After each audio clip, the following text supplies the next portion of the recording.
Entonces, un tema importante es el documento más extenso, porque el otro es nada más para aclarar. De una u otra forma, la clase pasada ya les había dicho, cuando vimos esta ecuación de la normalización del permanganato, nos dimos cuenta que si yo escribo la ecuación en función de cómo se encuentran los compuestos en estado sólido, porque al final de cuentas el permanganato de potasio es un sólido iónico, y no toma en cuenta el hecho de que es un electrolito débil y se va a disociar por completo en la disolución, no puedo llegar a ni siquiera escribir la constante de equilibrio de forma correcta. Entonces, aquí se asume que ustedes ya saben escribir constantes de equilibrio, que ya saben que las constantes se plantean en función de las reacciones iónicas y no de las reacciones formales. Entonces, eso implica que ustedes tienen que tener sus conocimientos de química analítica general bien plantaditos en su cabeza y tienen que ser capaces de identificar un electrolito fuerte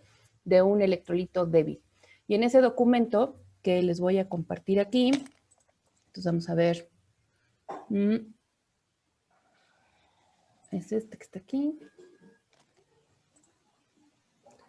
Entonces, este es el documento de abundancias relativas y este es el documento del que estoy hablando.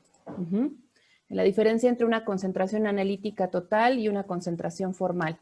Y resulta que estos electrolitos fuertes se disocian en agua de forma completa e irreversible y por eso aquí hay una flecha que va en un solo sentido. Los equilibrios reversibles generalmente ponen en juego dobles flechas. Entonces hay que saber usar las flechas porque ustedes muchas veces escriben estas flechas de manera indiscriminada. Y esta flecha nos está indicando que esto que es un reactivo es un electrolito fuerte. En esta reacción falta un reactivo, porque pues no es así como que el cloruro de sodio así solito por él mismo se va a disociar. ¿Cuál es el reactivo que nos hace falta en esta reacción que está aquí? Agua. El agua. ¿El medio que sería el agua? Ok, exacto, ¿no? Entonces esta reacción, por ejemplo, si ustedes ponen cloruro de sodio en hexano, no se va a producir para nada en la misma extensión en la que se produce en el agua. Entonces hay que saber que una vez que yo tengo un electrolito fuerte, pues resulta que esto es lo que llamamos la concentración analítica total. Y se denota con una C mayúscula. Entonces, en química y en química analítica en particular hay un lenguaje muy específico y hay que saberlo usar. Entonces hay que saber cuando yo les diga la concentración analítica total, pues que estamos usando una C mayúscula, porque también ustedes muchas veces no saben cuál es la diferencia entre esta C mayúscula y los corchetes. En agua no existe el cloruro de sodio. El cloruro de sodio se disocia, como ya dijimos en esta reacción que está aquí, de forma completa y irreversible, y entonces no va a existir el compuesto molecular neutro, cloruro de sodio como tal, en disolución acuosa. Lo que tenemos son iones sodio y iones cloruro. Y debido a que la estequiometría de este compuesto es 1 a 1, o sea, por cada mol de cloruro de sodio hay un mol de sodio y un mol de cloruro, pues la concentración molar de estas dos especies es igual y además es igual a 0.1 molar.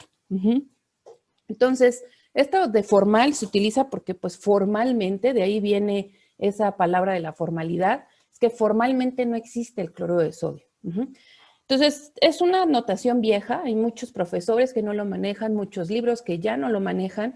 Yo lo conservo porque eso quiere decir que en cuanto yo les dé una concentración formal, les estoy indicando directamente que el electrolito del que estamos hablando es un electrolito fuerte. Hay reglas de solubilidad, en el Chang las pueden revisar para determinar cuándo un electrolito es fuerte y cuándo otro es débil, pero yo no me sé las reglas de memoria, digo, ya hay muchas cosas que sé por práctica. Lo que sí les puedo decir es que no intento que ustedes se las aprendan de memoria, sino que sepan que cuando utilizo la formalidad les estoy hablando de un electrolito fuerte y que por tanto se va a disociar de forma completa e irreversible en el agua. Entonces, ahora una pregunta para ustedes. ¿Cuál es el enlace más fuerte que hay? Que hay enlaces covalentes, luego está ¿cuál? El iónico. El Iónico. iónico. Y otro tipo de interacciones, ¿no? Sí. ¿Cuál es más fuerte, el covalente o el iónico? Covalente. Covalente. ¿En serio? No, es más fuerte el iónico. Es más fuerte el iónico. El enlace más fuerte que hay es el enlace iónico. Entonces, ese es el enlace que caracteriza al cloruro de sodio El compuesto cristalino es un compuesto iónico y el enlace que hay entre el sodio y el cloruro es un enlace iónico. Ajá. Cuando el cloruro de sodio entra en el agua, interacciona con el agua, con el disolvente, por eso me dicen que aquí en esta reacción falta el agua. Y entonces, ¿qué tipo de interacción se da entre el cloruro de sodio y el disolvente? Es fuerza intermolecular, es una fuerza ion dipolo. Ion dipolo. Ajá. ¿Y la ion dipolo es más fuerte que el enlace iónico? No, es más débil. Es más débil. Ajá.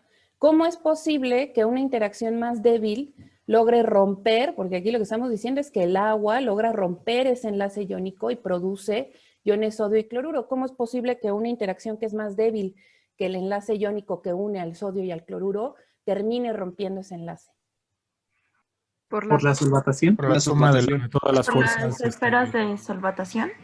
¿Pero qué quiere Por las- decir eso? Es por la Sí, suma de todas las fuerzas del agua, ¿no? Ajá, Cada exacto. molécula del agua aporta una parte de la fuerza y la suma de todas las fuerzas es lo que hace que se rompa, por así decirlo, la unión entre el cloruro y el sodio. Exactamente, ¿no? Entonces resulta que no, en este caso es una situación ventajosa en donde hay muchísimas moléculas de agua, porque por definición un disolvente es el componente en el que en una mezcla se encuentra en gran exceso frente a otra cosa que le llamamos el soluto. Ajá.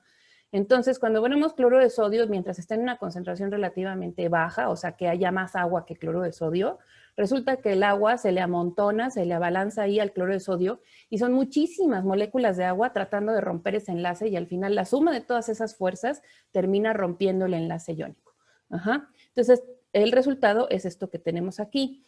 Al final, aquí les hablo un poco de cómo se acoplan los equilibrios, porque este realmente es un documento de química analítica 1. Ajá. Y entonces, por aquí debe de estar, resulta que tenemos un equilibrio como este. Ajá. Aquí, una vez que se disocia el cloruro de amonio, resulta que el amonio es una especie que también puede, es un ácido que puede disociarse y participa en este equilibrio de disociación que está aquí. Ajá. Y este ya es un electrolito débil, no el cloruro de amonio, sino el amonio reaccionando con el agua, se comporta como un electrolito débil y por eso aquí lo que utilizo es una doble flecha. Ajá. Porque quiere decir que una parte de amonio que está aquí se queda como amonio, entonces sí tengo una concentración molar, o sea, entre corchetes de ion amonio, y luego tengo una concentración entre corchetes de amoníaco, ajá, y una concentración entre corchetes de protones, que esa es la que va a fijar el pH. Y finalmente esta concentración de amonio, pues me habla, está relacionada con la concentración de amoníaco, la concentración de protones está relacionada con la concentración de amoníaco y de iones amonio. Entonces, si yo conozco el pH, conozco la concentración de protones y por tanto puedo conocer la concentración de estas dos especies.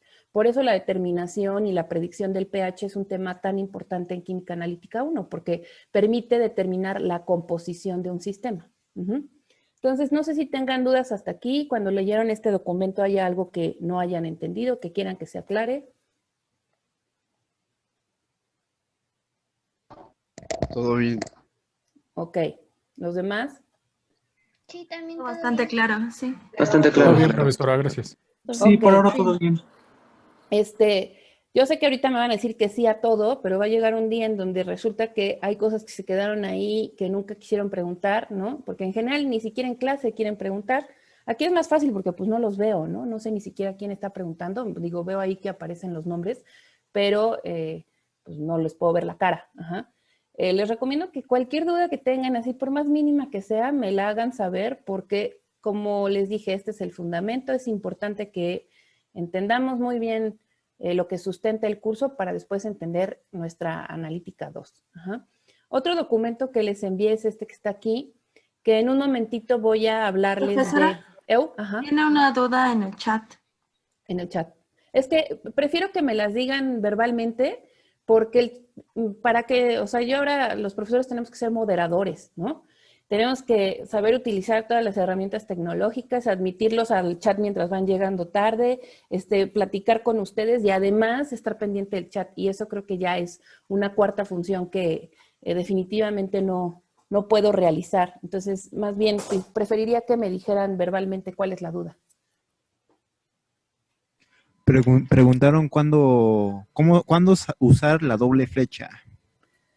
Uso la doble flecha cuando el electrolito no es fuerte. Ajá, por eso les digo, en química general, se supone que ustedes debieron de haber aprendido las reglas de solubilidad que les dicen qué electrolitos son fuertes. Entonces hay una tabla, porque básicamente es una tabla en donde si ustedes buscan, verán que el cloruro de amonio, por ejemplo, es un electrolito fuerte.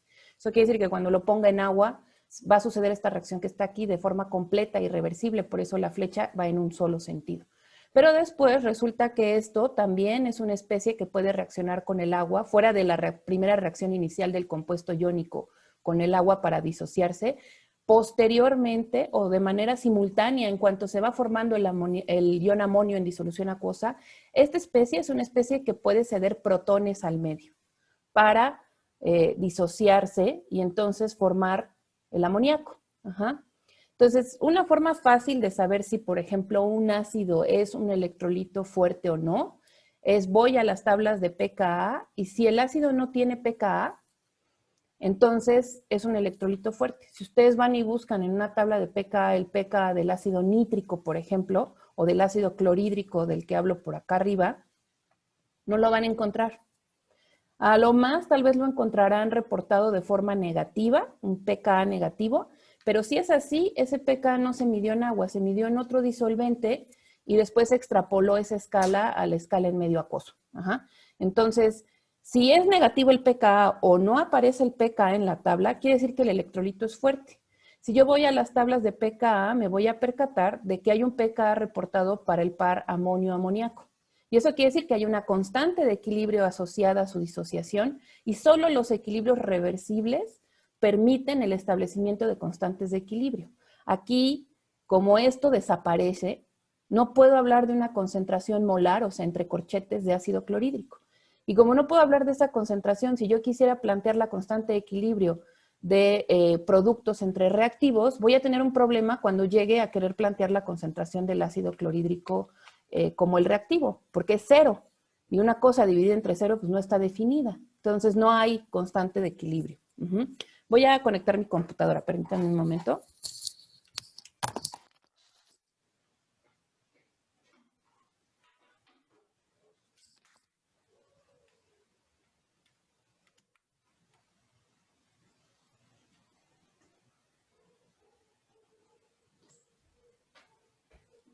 Ok.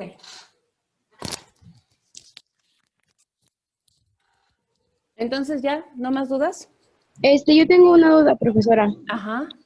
De la última hoja del primer documento vienen las ecuaciones. En la ecuación 3, que es la concentración de cloruros, al final viene una C mayúscula, que nos dijo que era la representación de la concentración analítica total. Pero ¿qué significa la A y la C menos?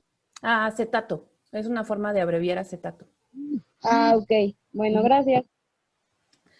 Pero, a ver, déjenme ver, porque son cloruros.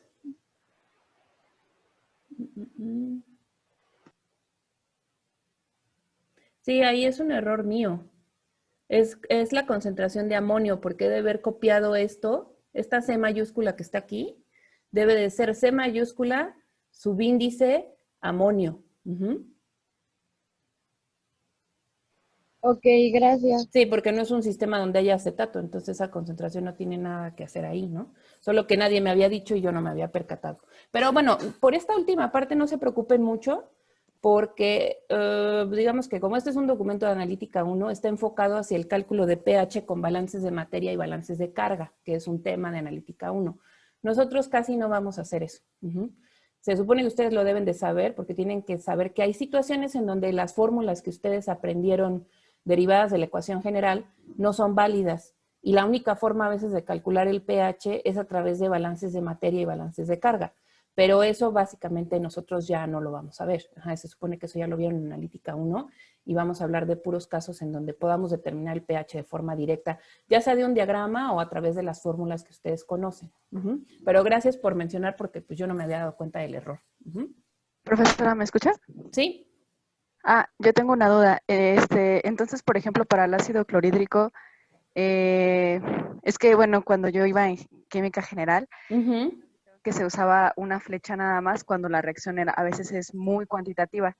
O sea, casi no queda nada de de reactivos si hay más formación de productos. Entonces, por ejemplo, aquí en la disociación de ácido clorhídrico, como mencionó que no tenía pKa, entonces tendría una K, no, bueno, es que ahí ya me confundí. Es que lo que pasa es que hay una diferencia entre una reacción cuantitativa y una reacción reversible, porque no son equivalentes. Ajá.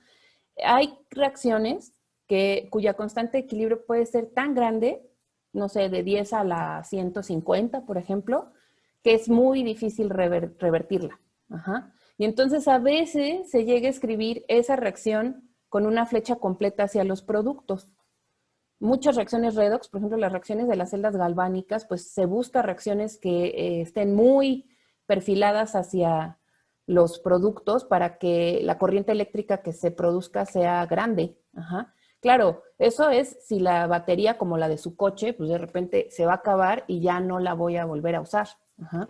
Si quiero hacer baterías reversibles como las de sus celulares, pues no me conviene tanto que sea una reacción difícil de revertir, porque cuando yo voy y conecto el celular a la corriente eléctrica, estoy revirtiendo la reacción.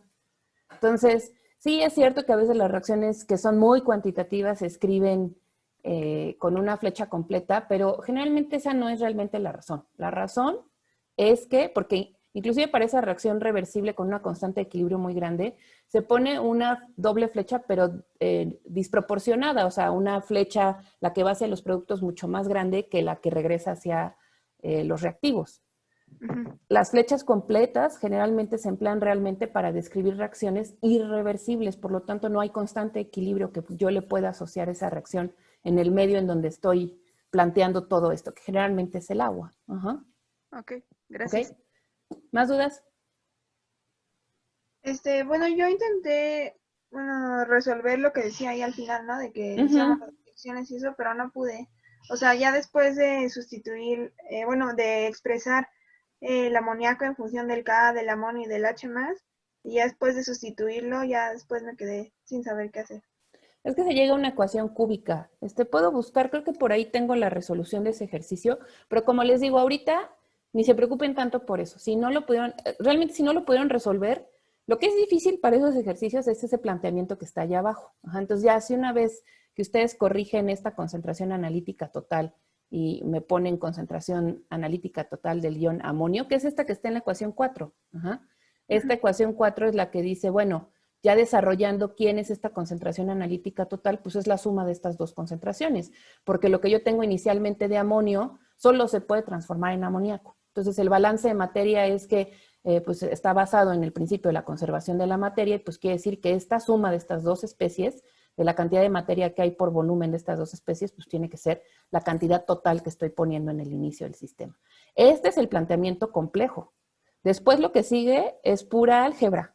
Entonces, si no han podido resolverlo, puede ser porque pues aquí está confuso, porque yo había puesto acetato, entonces puede que ahí ya como que haya sido como, bueno, yo no entiendo nada, ¿no? Y eso es justo.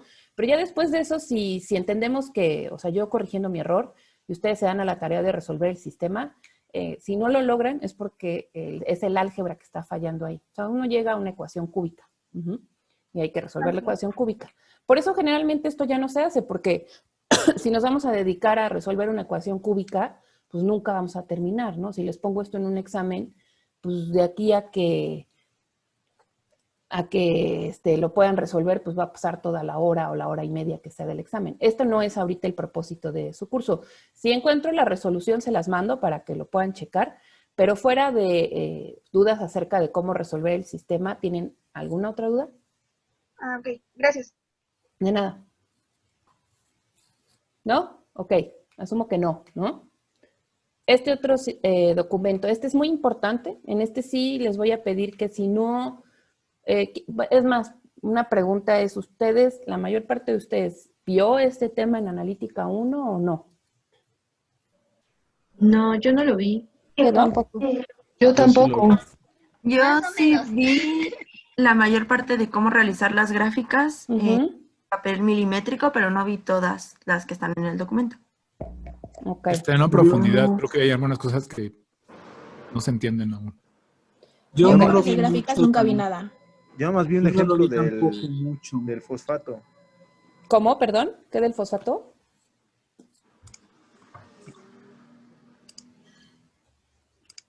¿No? ¿Nada? Bueno, este es un tema de analítica 1, ajá, y gran parte, les digo, gran problema de nuestra facultad es que como la analítica 1 es una materia de tronco común, hay muchísimos grupos de analítica 1 y muchísimos profesores de analítica 1, pero muy pocos de ellos imparten analítica 2. Ajá. Entonces, muy pocos de ellos entienden qué es lo que ustedes tienen que saber para después poder pasar a su analítica 2 y llevarla de manera exitosa. Ajá. Entonces, hay profesores que no abordan las abundancias relativas. Hay unos que los abordan de una forma muy superficial y a ustedes no se les queda nada pegado y terminan diciendo, no, a mí nunca me lo dieron, porque ese a mí nunca me lo dieron. Ya sé que hay que tomarlo con pincitas porque pues a veces me ha tocado estar en clases donde tengo alumnos que fueron mis alumnos, el profesor pregunta, ¿vieron esto en clase? Y mis alumnos dicen, no, yo no lo vi, ¿no? Cuando yo se los di. Entonces, puede que lo hayan visto, pero no a profundidad. Tal vez la nomenclatura que usó el profesor no era la correcta y entonces no les llamaba abundancias relativas, tal vez les llamaba fracciones molares, porque es otra forma de decirlo, ajá, o fracciones relativas. Pero este documento, aunque no lo hayan visto, eso de que no queda muy claro, pues les voy a pedir que se sumerjan en el documento porque va a ser difícil que lo encuentren explicado mejor de lo que está ahí. Tendrían que ir a buscarse varios libros y tratar de entender. Ajá. Entonces, este documento les voy a mandar una tareita por ahí para que se pongan a practicar los que nunca lo han hecho, pero generalmente estas gráficas se hacen en Excel. Entonces, voy a conectar ahorita mi tablet. Profesora, Ajá. Nada más quería decirle que en la página 1 hay un pequeñito error de tecleo en las constantes globales, en la beta 3. En el numerador debería decir, bueno, es el ácido con los 3 protones, ¿no? En el numerador de la beta 3. En el número. Ah, sí, sí, tienes toda la razón. Es H3A. Muchas gracias, porque sí, esas cosas las tengo que corregir. Gracias. Sí, aquí en esta beta 3, aquí es H3A, es esta especie que está aquí, porque es la constante de equilibrio de este equilibrio que está aquí, ¿no? Sí, cierto. Profesora, yo tengo una duda en la fracción molar del ácido. Ok. ¿De cuál ácido? Del primero. En el ejemplo del triprótico. Ajá. No, en el ejemplo del monoprótico. Aquí. Bueno, Ajá. más abajo, ¿no? Donde empiezo a hablar de Abajo. las fracciones. Aquí, ajá. Es ¿Sí? que, bueno, yo intenté como llegar a las mismas expresiones,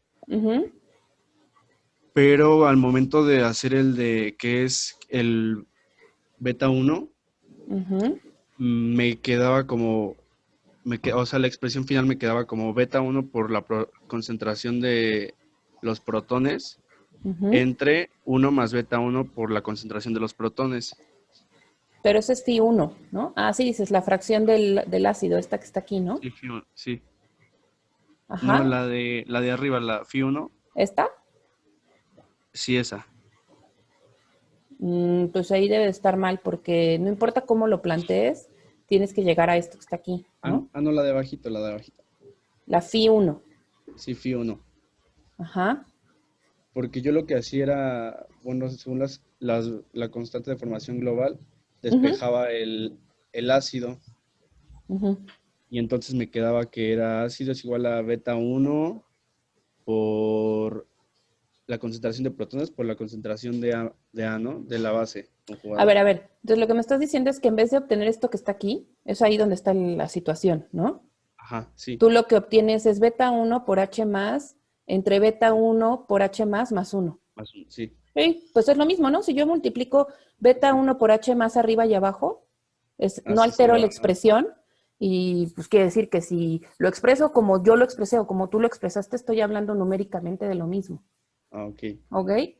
Es cierto que hay distintas formas de expresar esto que está aquí y hay distintas formas de llegar a ello. Realmente la relación importante es esta que está aquí. Esta es con la que ustedes se tienen que quedar. Yo no les voy a pedir que me demuestren esto, ¿sí? Esto es para que ustedes sepan cómo se llega a la generalización, que es este phi n, que es igual a beta n por h más a la n por phi 0. Y con esta relación vamos a trabajar todas las abundancias relativas. Ya no me tengo que preocupar si la phi 1 la expresé así o la expresé multiplicando arriba y abajo por beta 1 por h más. A final de cuentas, lo que yo quiero que hagamos es que metamos esto en plantillas de Excel. Entonces yo lo voy a programar así, voy a plantear phi 0, que phi 0 siempre se plantea de esta forma que está aquí. Y entonces, una vez que tengo phi 0, puedo definir todas las phis del sistema. ¿Sí? ¿Ok? Sí. Bueno, entonces les digo, voy a pasar a mi tablet. No tengo muy acondicionada esa parte y entonces eso es una cosa en la que yo quiero que ustedes reflexionen, porque si inclusive hay alumnos que ya no han podido seguir con sus estudios porque no pueden, no tienen ni siquiera una conexión, ¿no? Conozco hasta buenos alumnos que pues no se pueden conectar a internet en su casa. Tendrían que ir a un café internet y pues si no tienen internet en su casa no se van a poder pagar las 25,000 horas de café internet. Entonces, muchos de nosotros, porque vamos a incluirnos a los profesores también, no tenemos todavía la infraestructura para hacer lo que las autoridades nos están pidiendo. Y entonces, piensen que la mayor parte de los profesores que imparten clase en el departamento somos profesores de asignatura. O sea, eso quiere decir que a nosotros nos pagan por hora. Y a mí me pagan por darles clases a ustedes a la quincena 600 pesos. No es mucho. Entonces, pensar que un profesor de asignatura, que es la mayor parte de los profesores jóvenes, todos los profesores populares del departamento, son profesores por horas. Digo, algunos de ellos, los más grandes, los que ustedes vean más grandes, generalmente son profesores de tiempo completo. Entonces, bueno, ya eso es otra cosa. Pero además, luego pasa que los profesores de tiempo completo, pues sí tienen la infraestructura o el dinero para proveerse de esa infraestructura, pero no manejan la tecnología a punto. Entonces, ahí hay un problema enorme de lo que se está pidiendo que se haga y lo que los profesores podemos hacer, porque aquí yo creo que ustedes se vieron muy afectados y yo estoy de acuerdo que los primeros en verse más afectados en esta situación son los alumnos. Porque el profesor va a tratar de cumplir como pueda, pero si no les enseña el nivel que les podía enseñar en su clase presencial, él realmente no está perdiendo nada. Él está haciendo su trabajo, se le está pagando, ¿no? Y ahí los que están perdiendo y están perdiendo feo son ustedes, porque lo que a nosotros nos preocupa, a muchos de nosotros nos preocupa, es que no es solo cumplir con dar la clase, es que ustedes aprendan y que entonces se vayan dejando la facultad ya titulados con una formación que les permita avanzar en la vida, ya sea en la industria, en la academia, Y entonces, si nada más nos preocupamos por cumplir con el hecho de como fingir que estamos dando clase, pues ese otro objetivo que es el más importante no se cumple. Entonces, voy a intentar darles la clase en la tablet. Vamos a ver cómo funciona.